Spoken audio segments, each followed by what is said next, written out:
Yesus itu, Nabi Isa itu adalah firman menurut konsep kekristenan. Tapi kalau kita kan tidak. Kalau menurut kita kan tidak.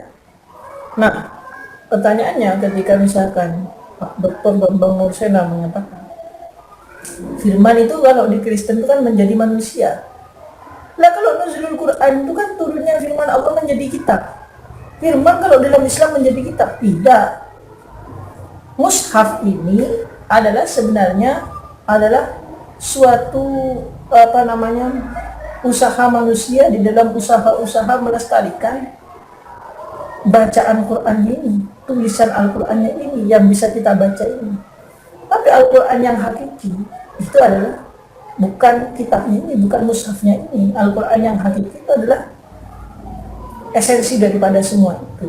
Dan itu kalau kita melihat dari dalam itu ya kalamullah itu ya qadim.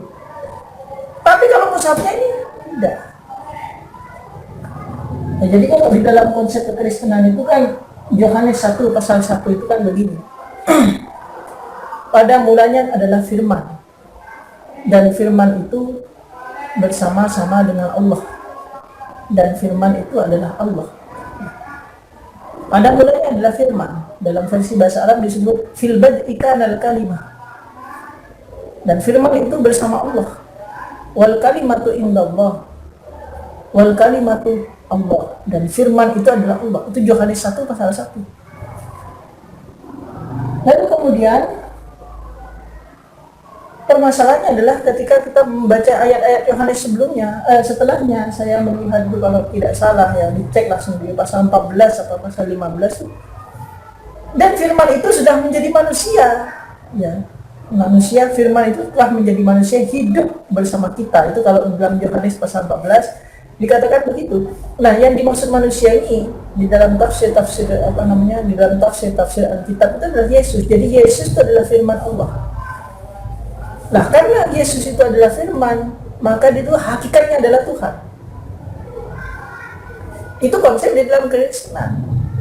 Nah, tapi kalau di dalam Islam kan tidak. Firman itu kan tidak pernah menjadi manusia, dan firman itu juga tidak menjadi buku. Kan begitu. Kalau dalam konsep Al-Asy'ari itu sifat kalam. Jadi sebenarnya adalah kekristenan adalah sifat kalamnya Allah, ya. Sifat kalamnya Allah yang menjelma menjadi manusia. Nah, makanya kalau di dalam Mu'tazilah itu kan syirik ya. Kita kan syirik. Jadi kalau firman, kalau di dalam konsep Islam dari sudut pandang Islam itu sebenarnya firman berubah menjadi manusia itu kan menjadi syirik. Karena ada manusia yang dipertuhankan jadinya. Nah, oleh karena itu, maka kemudian nih kalau kita berbicara sejarah teologi Islam itu kan Mu'tazilah lalu mengatakan Allah tidak punya sifat. Karena kalau Allah punya sifat, lalu ada dua. Ta'addudul qudara. Ada Allah dan sifat. Padahal Allah itu satu. Lalu ada Allah, ada sifat. Lalu kekristenan saja mengatakan sifat kalamnya Allah menjadi manusia saja itu sudah kafir, sudah syirik.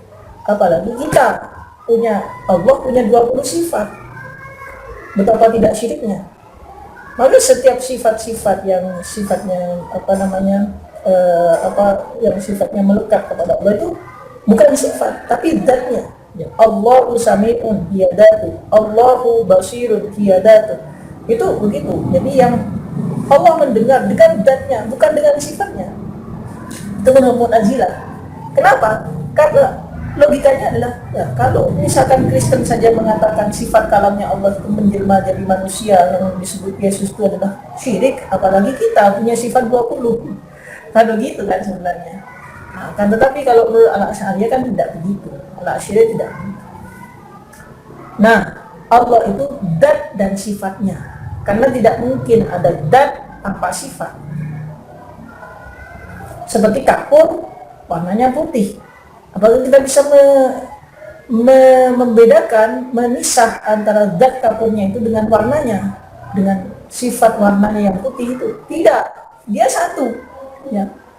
Jadi sifat itu menurut ulama Al-Asy'ari, Imam Abu Hasan Al-Asy'ari itu adalah zaidatun qa'imatun 'ala dzat ya, zaidatun, suatu esensi tambahan, qaimatun yang berdiri ala dat, di dalam pada dat itu sendiri, laisa hiya dat, itu bukan zaidatun, atribut tambahan, zaidatun qaimatun ala dat, laisa hiya dat, ya, esensi sebuah atribut tambahan.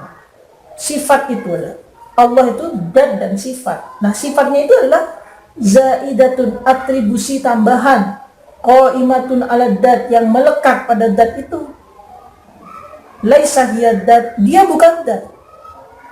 Wala hiya ghairuhu, tapi tidak bisa dipisahkan daripada dat itu. Jadi itu untuk menentang kekristenan itu. Wala hiya ghairuhu, dan dia itu tidak bisa dipisahkan dengan dat. Sifat itu dan datnya mesti ada satu. Ya, karena tidak mungkin ada dat tanpa sifat. Nah, itu dalam al-Asy'ariyah. Maka harus dibedakan. Misalkan ada apa namanya? Nah, kalau dalam Kristenan itu tuh Yesus dipertuhankan karena dia itu adalah firman yang menjadi manusia. Nah, Islam menentang. Lah, tapi kenapa kalau dalam Islam itu firman kok menjadi buku? Lah, itu argumentasi yang keliru ya. Karena sebenarnya bukunya sendiri itu ya bukan, Allah tidak pernah menyatakan bahwa firman-Ku menjadi buku. Firman-Ku telah menjadi buku. Buku itu hanya, mushaf itu hanya usaha daripada manusia di dalam rangka untuk bisa dibaca, bisa dipelihara bacaannya dan sebagainya. Dan itu bukan sifat yang hakiki tadi. Nah, ini al-munazzal. Bukan apa namanya? bukan implementasi daripada suatu, ya, bukan implementasi daripada suatu kalam Allah yang hakiki yang sebenarnya menempel pada Allah itu sendiri, yaitu jadi nah kata munazzal sendiri kalau kita merujuk pada Az-Zarqani bukan berarti turun lalu menjadi buku, bukan. Itu hanya al-i'lam, firman Allah yang diberitahukan kepada siapa? Kepada Muhammad melalui malaikat Jibril secara berangsur-angsur. Itu perdebatan teologis itu. Dalam Yohanes 1:1, fil bad'i kanal kalimah, pada mulanya adalah firman, wal kalimatu indallah, dan firman itu bersama-sama dengan Allah, wal kalimatu Allah, dan firman itu adalah Allah. Kalau di dalam bahasa